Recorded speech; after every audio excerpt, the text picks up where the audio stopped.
નમસ્કાર ખેડૂત મિત્રો, હું છું ધીરુભાઈ નાનજેદ ઇન્ડસ્ટ્રીઝ.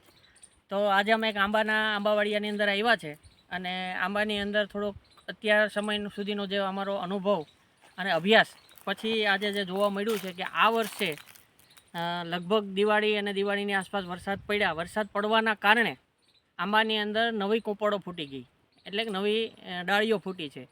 તો કુદરતી એક નિયમ છે કે આંબાની અંદર ડાળીઓ ફૂટે અને એ પરિપક્વ થાય પછી જ એની અંદર ફ્લાવરિંગ આવે.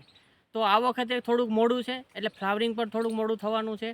તો આવા સમયે જ્યાં સુધી આ ડાળીઓ આજે દેખાય છે એ પ્રકારની ડાળીઓ તાજી ફૂટેલી ડાળીઓ હશે તો એની અંદર ફ્લાવરિંગ આવવામાં થોડી વાર લાગશે. તો ખાસ કરીને અમારી કંપની દ્વારા એક અમે પ્રોડક્ટ તૈયાર કરી છે એમઓપી કરીને, જે આ ડાળીઓને પરિપક્વ કરવામાં લગભગ 15 થી 20 દિવસ વહેલું પરિપક્વ બનાવશે અને પરિપક્વ થશે તો જ આની અંદર ફ્લાવરિંગ આવશે. તો ખાસ બધાએ નોંધ લેવી. અને આ પ્રોડક્ટ વિશે વધારે માહિતી જોતી હોય તો એ મળી શકશે. તો આ પ્રોડક્ટ ખાસ આપણે આંબાની ડાળીઓને પરિપક્વ કરવા માટે બનાવેલી છે. તો જેટલું વહેલું છંટકાવ થાય તો વહેલું ફ્લાવરિંગ આવે અને એ ખરણ ઓછું થાય.